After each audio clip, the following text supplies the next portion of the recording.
জয় বাংলা, বাংলাদেশ জিন্দাবাদ, নারে তাকবীর, আল্লাহু আকবার।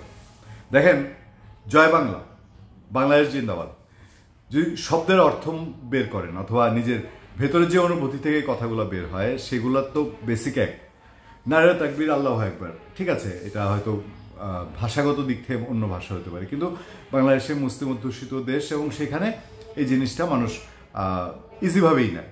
কিন্তু বাংলাদেশে জয় বাংলা আওয়ামী লীগের সম্পত্তি, বাংলাদেশ জিন্দাবাদ বিএনপি সহ অন্যান্য দলের সম্পত্তি, নারে তাকবীর, আল্লাহু আকবার জামাতের সম্পত্তি। বেসিক কোথায়? বেসিক হচ্ছে জয় বাংলা এমন একটা স্পিরিট। আমি সবসময় বলি, অনেক কন্টেন্টে বলি, আপনি যদি বঙ্গবন্ধুর 7ই মার্চের ভাষণটা মনোযোগ দিয়ে শোনেন, লোম যদি আপনার না দাঁড়ায় তো আপনার মানুষ না, আপনার লোভ দাঁড়াবেই। এটা একটা বিপ্লবের মডেল বা এই ধরনের কিছু। বাংলাদেশে আওয়ামী লীগ এসে এটারে বলতে পারেন যে রেজিস্ট্রি করে একদম কাগজে কলমে এটা তাদের দখলে নিয়ে নিচ্ছে। মুক্তিযুদ্ধের সময় কি তা ছিল? মুক্তিযুদ্ধের সময় তো ছাত্র ইউনিয়ন বলেন, মসজিদের ইমাম সাহেব যিনি মুক্তিযুদ্ধে গেছেন, মন্দিরের পুরোহিত যিনি গেছেন মুক্তিযুদ্ধে, বৌদ্ধ, খ্রিস্টান, আদিবাসী যারা মুক্তিযুদ্ধে গেছেন, এক কাতারে সবাই তো জয় বাংলা বলেছেন। তখন কি আওয়ামী লীগ বিএনপি বেছে জয় বাংলা বলা হতো?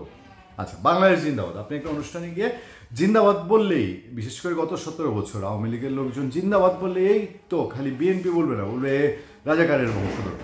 খুঁজে খুঁজে আপনার নাতির প্রতি কে, মানে বড়দাদা বড় বাবা কে কোথায়, কোনোদিন যদি কোনো পাকিস্তানি বা বিহারির সঙ্গে দেখা হয়ে থাকে বলবে যে ওই জায়গায় দেখা হয়েছিল, তার মানে রাজাকার। বাংলাদেশ জিন্দাবাদটা এরকম হয়ে গেছিল। আর মোটামুটি বিএনপিও ওন করে যে বাংলাদেশ জিন্দাবাদ তাদের। আমি বলি, ওই যে ছাত্রদল, কাজী নজরুল ইসলাম ছাত্রদল জন্মের অনেক আগে লেখা ছাত্রদল নিয়ে কবিতা, হ্যাঁ, আমরা শক্তি, আমরা তরুণ, আমরা ছাত্রদল।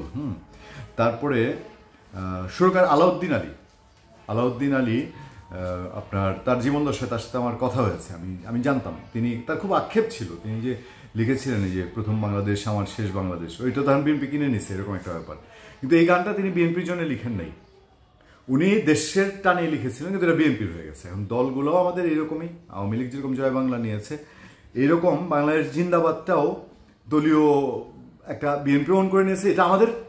আর বাইরের মানুষ বললেই তাদের প্রতিপক্ষ মনে করে এই লোকটা বোধহয় বিএনপির।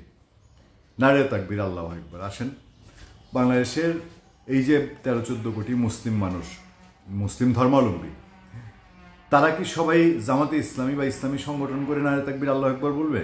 নাকি মুসলমান হইলে তার পক্ষে এটা বলা সম্ভব? এখন এটা বলতে গেলে এই প্রতিপক্ষ বলবে নারে তাকবীর, আল্লাহু আকবার বলছে জামাত শিবির, ধর। এত বড় ভূমিকা দিয়েছি কেন? সত্য ধামাচাপা থাকে না। বাংলাদেশের ইতিহাস, বাংলাদেশের সংস্কৃতি, যেটা বিএনপি চেয়ারপারসনের উপদেষ্টা মোয়াজ্জেম হোসেন আলাল, উনি জাতীয় পর্যায়ের নেতা এবং আমজনতা অনেকেই তাকে চিনেন। তিনি এবার ঘুরে এসে বলেছেন, তিনি এবার বলছেন, খুব শক্তভাবে বলছেন যে জয় বাংলা এইটা শুধু আওয়ামী লীগের কেনার বাপের পৈতৃক সম্পত্তি না।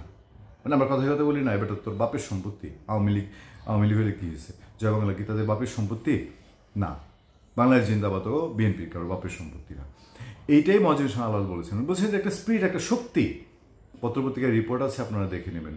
এই শক্তি এবং এই স্লোগানকে ডিভাইডেশন থেকে বাইরে আনতে পারলে দেখেন বাংলাদেশে আরও অনেক কিছু সুন্দর হবে। ধন্যবাদ আপনাদের সবাইকে, ভালো থাকবেন, সুস্থ থাকবেন। আপনাদের সাথে আমি সবসময় আতিক রহমান, পূর্ণিয়া।